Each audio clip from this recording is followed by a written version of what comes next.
여러분 반갑습니다. 쉽고 빠른 재테크, 나만의 재테크, 나재입니다. 오늘 여러분들과 함께 알아볼 내용은 바로 신도시입니다. 흔히 신도시 특별법이라고 말을 하는데 정확한 명칭은 노후계획도시 정비법입니다. 현재 열심히 진행하고 있죠. 총선이 곧 다가오고 있기 때문에 별의별 게 다 나올 거예요. 장밋빛 미래란 미래는 다 보여줄 가능성이 큽니다. 그렇지만 우리는 이런 호재를 보고 미리 가격 보고 들어갈 분들은 들어가야 되기 때문에 공부해놔야 되겠죠? 자, 그럼 일기 신도시는 왜 생겼냐? 간단합니다. 지금과 완전 반대예요. 저유가, 저달러, 저금리입니다. 지금은 고유가, 고달러, 고금리죠. 그때 80년에 우리나라 경제가 굉장히 잘 나갔답니다. IMF 직전까지는 정말 잘 나갔어요. 그리고 86년 아시안게임, 88년 서울올림픽, 이때 큰 국제적인 행사를 치르다 보니까 돈을 엄청나게 풀었습니다. 그래서 그 돈이 다 어디로 갔겠어요? 부동산으로 다 갔겠죠. 코로나 때 돈 왕창 푸니까 부동산으로 간 것과 같은 이치입니다. 자, 실제로 유명하죠. 80년 말 주택대책해서 이제 주택이 난리였다. 광의통화 이렇게 해서 돈이 넘쳐났다. 광의통화에 대해서 조금 알아보고 갈게요. 이제 파생통화입니다. 여기서 한국은행에서 돈을 넣는 걸 본원통화고, 그 다음에 여기서 협의통화 이렇게 해서 광의통화 넘어가고 금융기관들한테 넘어가고, 여기서 또 유동성이 발생하는, 여기서는 이제 일반 분들이 대출받고 이러는 금액들이죠. 한 단계 한 단계 넘어갈 때마다 몇 배씩 금액이 늘어납니다. 여튼 돈이 겁나 많이 풀렸다 라고 생각하시면 되고, 이때 주택보급률이 70.5였어요. 81년도에 70.5인데 주택보급률이 늘어나야 되는데 87년도에 69.3%까지 떨어져요. 그러니까 이 소리는 뭐냐면 돈 있는 분이 집을 더 산 거예요. 돈 없는 분들은 집을 팔게 되고, 그런 말도 안 되는 주택난이 계속 반복돼서 요 기간 동안 집을 때려 붓겠다. 40만,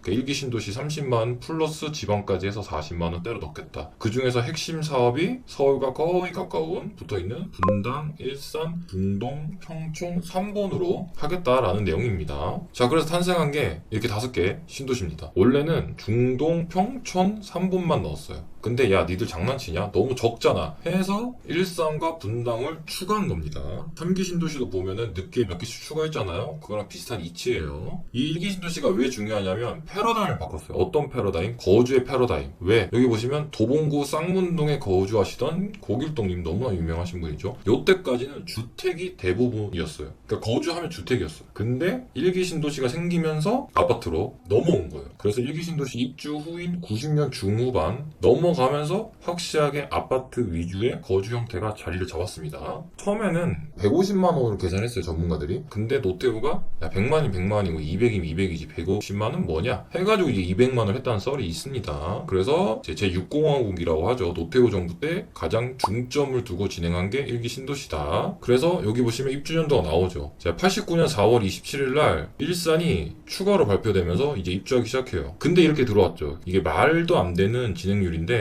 그야말로 초고속으로 정주행 정신으로 진행했다. 그래서 2기 신도시는 여기 보시듯이 89년 4월 27일 분당 일산을 추가로 발표했습니다. 그리고 91년 8월에 신도시가 일부 완성돼서 입주를 하기 시작합니다. 거의 3, 4년 만에 타노스급 진행력으로 그냥 밀어붙여요. 그리고 91년 본격적으로 풀리면서 92년, 3년, 4년, 5년 때 거의 물량이 대부분이 몰려 있습니다. 그래서 주택 보급률이 90년도까지만 해도 63%였는데 1기 신도시 개발이 완전히 끝난 97년도가 되자 82%까지 높아집니다. 그래서 다음 정권이죠. 김영삼 정부에서는 집값 걱정이 아예 없었어요. 물론 IMF라는 희대의 벙크를 발생시켰지만요. 자, 여기 분당이죠. 신도시들의 공통점 알아볼 시간인데, 공통점은 뭐냐? 바로 공원입니다. 공원. 이게 보시듯이 중간중간 굉장히 많아요. 여기 보시죠. 제일 메인 공원이 중앙공원 그리고 율동공원이 있습니다. 그럼 분당만 그러냐? 아니죠. 일산도 공원이 굉장히 많습니다. 특히 여기 중요한 두 가지 공원. 공원이 굉장히 잘 돼 있습니다. 그리고 평촌 같은 경우도 공원이 잘 돼 있죠. 여기 보시면 중앙공원이 있고 자유공원 아래에 여기 하천이 있습니다. 하천, 하기천. 여기도 공원이 굉장히 잘 돼 있습니다. 곳에 아주 그림 같습니다. 아름답게 잘 돼 있죠.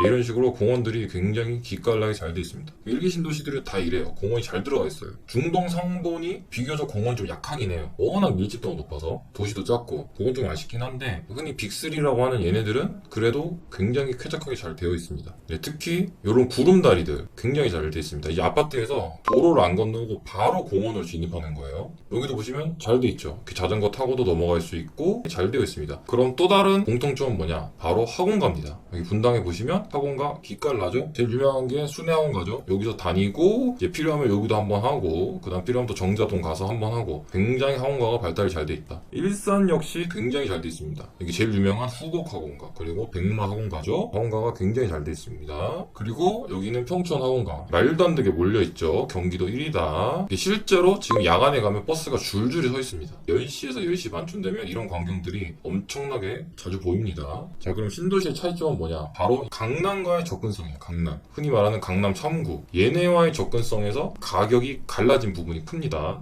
얘네죠, 얘네. 대한민국에서 가장 좋다는 강남 3구. 물론 요즘은 용산구가 송파구의 평균 가격을 넘어섰긴 했는데 그래도 아직까지 강남 3구가 좀 먹어주죠. 자, 분당 같은 경우 입지적으로 어떻게 될까요? 강남과의 거리가? 딱 봐도 가깝죠. 중간에 뭐 있는 것도 없습니다. 딱 봐도 가깝습니다. 도로 잘 돼 있죠. 구도시민, 흔히 구성남이라고 하죠. 중원구, 수정구가 있긴 한데 거의 바로 연결되기 때문에 굉장히 가깝다. 거리도 15km. 왜 거리를 15km를 하냐? 이 15km를 출근 시간으로 측정을 했을 때는 아무리 막혀도 1시간이면 해당 지역까지 들어가는 거리이기 때문에 15km를 굉장히 중요하게 봅니다. 그래서 여기 닿는 데가 어디예요? 송파, 강남, 서초. 대한민국 일자리 제일 큰데 다 들어가 있죠. 물론 자족도시 기능이 있기 때문에 판교까지. 그래서 우리나라 빅3 또는 빅4라고 할 수 있는 모든 업무지구를 다 들어간다. 그러니까 당연히 비싸죠. 도로도 아까 말씀드렸듯이 굉장히 많죠. 고속화도로가. 안 좋을 수가 없다. 그리고 아래는 보이죠? 삼성의 도시죠. 수원까지 다 닿는다. 그러므로 당연히 좋습니다. 자, 여기가 평촌이죠. 평촌 같은 경우 어떻게 되냐? 보이시죠? 서초, 거천, 평촌이에요. 딱 봐도 멀지가 않죠. 여기가 바로 판교입니다. 분당하고도 상대적으로 가깝습니다. 청계산 떼고 보면은 얘네 중간에 아무것도 없어요. 도로가 잘 돼 있기 때문에 30분이면 충분히 왔다 갔다 합니다.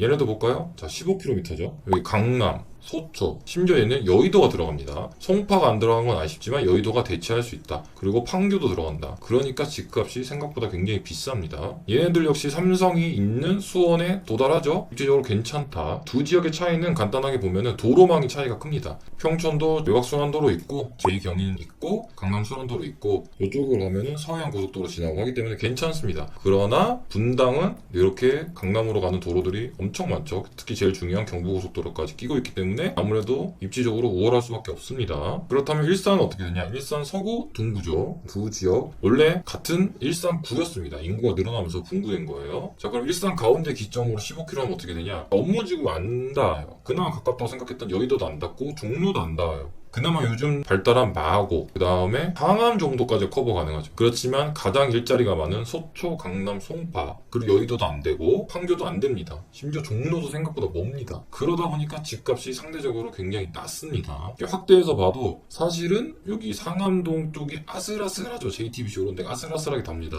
여의도까지는 아직 거리가 멉니다. 이런 부분들이 집값에 절대적인 영향을 미치고 있다라고 생각하시면 돼요. 다만 GTX가 내년에 개통 예정이기 때문에 이런 물리적인 차이를 상당수 줄여서 충분히 상승력을 가져올 가능성은 높습니다. 자, 일산 지역 같은 경우는 90년도 10월 31일 동시 분양했어요. 분당과 일산이 전용 84 기준으로 분양가가 같았습니다. 당시에 5,800만원, 평당 180만원. 경쟁률도 비슷비슷했어요. 큰 차이는 없었습니다. 근데 2001년까지는 차이가 상대적으로 적었어요. 천당아래 분당, 천하제일 일산이라고 할 정도로 공시지가 차이도 10% 이하로 그렇게까지 차이가 나진 않았습니다. 다만 역시 순간의 선택이 평생을 가른다고 버블7 이죠. 2006년, 7년, 8년도 상승장에 완전히 뒤바뀝니다. 그리고 평촌한테 완전히 따라잡힌 것뿐만 아니라 뒤집어지죠. 지금도 실제로 같은 평형의 메인 입지를 비교하면 일산과 평촌이 거의 2배 가까이 차이 납니다. 자, 그래서 신도시에 어떻게 탄생했나 알아봤고요. 그리고 공통점은 공원이 잘 돼 있다 라는 거고, 또 두 번째는 학원가가 잘 돼 있다. 즉 학군이 좋다. 그리고 차이점 같은 경우는 강남과의 거리 또는 업무지구와의 거리가 지금의 가격을 만들고 있다 라는 부분을 알아봤습니다. 네, 시청해주셔서 감사합니다.